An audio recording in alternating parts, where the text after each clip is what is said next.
Bonjour, dans cette vidéo, on va voir comment fonctionne une assurance loyer impayé. Si vous voulez recevoir le simulateur d'achat que vous avez vu déjà dans d'autres vidéos, vous allez voir à la fin de la vidéo comment faire. Si vous avez un projet d'investissement immobilier locatif, c'est pareil, formulaire de contact sur mon blog. Donc la garantie des revenus locatifs, c'est l'assurance loyer impayé. Dans cette vidéo sur les assurances loyers impayés, on va voir les garanties, le fonctionnement et les conditions pour que le contrat fonctionne.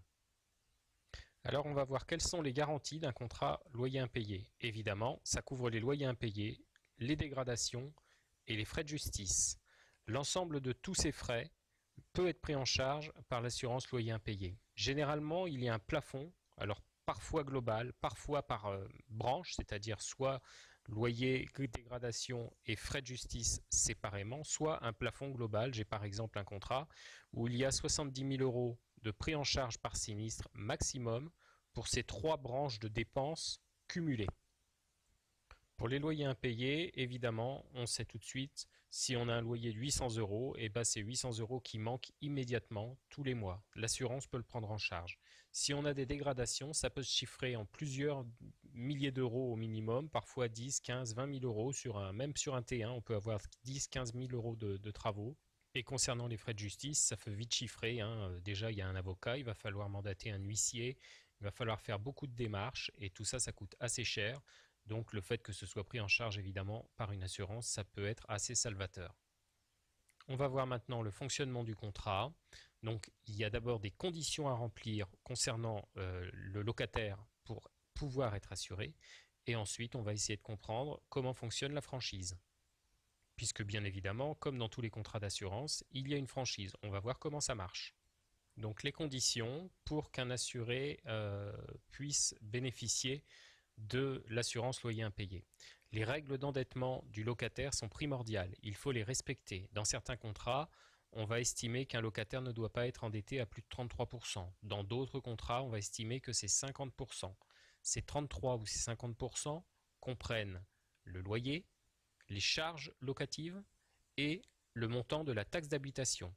C'est prévu dans les conditions générales, c'est quelque chose qu'il faut bien regarder et de regarder évidemment de très près. Ensuite, il y a l'engagement du propriétaire de récupérer en cas d'impayé la perception des allocations logement. L'assureur ne payera pas le montant des allocations logement en cas d'impayé du locataire, charge au propriétaire de les trouver, de les recouvrer. Ensuite, il faut un dossier complet, c'est-à-dire qu'au moment où on va demander de payer à un assureur, l'assureur va vérifier que les conditions pour qu'il paye sont remplies. C'est-à-dire, est-ce qu'au départ, on avait respecté les règles d'endettement et est-ce qu'on a mis en place, par exemple, la relance au bout de 20 jours en cas de retard de paiement, l'envoi du recommandé en cas d'impayé au bout de 30 jours, etc. Toutes ces mesures que doit prendre le propriétaire en cas de retard ou d'impayé doivent avoir été prises pour que l'assurance loyer impayé fonctionne. Donc c'est quelque chose sur lequel il faut être très vigilant. On va voir maintenant le principe des franchises concernant les impayés et concernant la vacance locative. Concernant les impayés, il y a une franchise selon les contrats, encore une fois, de 2 ou 3 mois. C'est-à-dire que s'il y a moins de 2 mois ou moins de 3 mois d'impayés, l'assurance ne paye pas. En revanche, si on dépasse ce minimum, soit de 2 mois, soit de 3 mois, l'assurance va payer et elle va ramener la franchise à zéro. C'est-à-dire qu'on va être indemnisé dès le premier mois d'impayé, mais une fois qu'on aura passé ce minimum d'impayé de 2 mois ou 3 mois. Concernant la vacance locative, la franchise est souvent de 2 ou 3 mois également. Mais alors là, attention, l'assureur ne va payer que les vacances locatives qui sont après ces franchises. On ne va pas revenir à zéro. Donc, et l'assureur va payer 3 mois maximum de loyer en cas de vacances locatives, une fois qu'on a passé ces 2 ou 3 mois de loyer absent pour cause de vacances locatives. Ça veut dire qu'au maximum, l'assureur peut couvrir 5 mois de vacances locatives avec une période non indemnisée de 2 mois ou de 3 mois. Voilà le principe de la franchise en cas d'impayé et en cas de vacances locatives. Maintenant, on va voir concernant l'assurance loyer impayé combien ça coûte. Donc ça coûte environ 3% des loyers.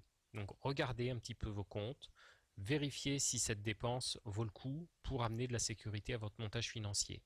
Euh, Depuis que vous suivez la chaîne, vous avez constaté à quel point je suis attaché à la sécurité dans un montage immobilier. C'est vraiment très important. Il y a énormément de leviers qui amènent de la sécurité, de la même façon que si on ne les utilise pas, ça amène un risque qu'il est complètement dommage de laisser venir, parce qu'on peut très facilement éviter énormément de risques en les connaissant, en les prenant en compte et en faisant en sorte évidemment de les éviter.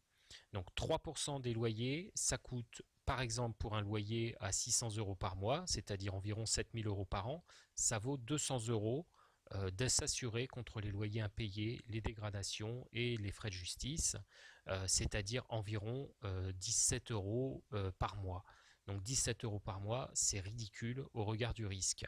Donc évidemment, c'est une dépense supplémentaire. Sachez que 15,5% de cette dépense sera pris en charge par la CSG. Et puis ensuite, le complément par l'impôt, tranche à 14, tranche à 30, tranche à 45, éventuellement tranche à 5,5 ou tranche à 0 pour les plus malheureux financièrement. Voilà.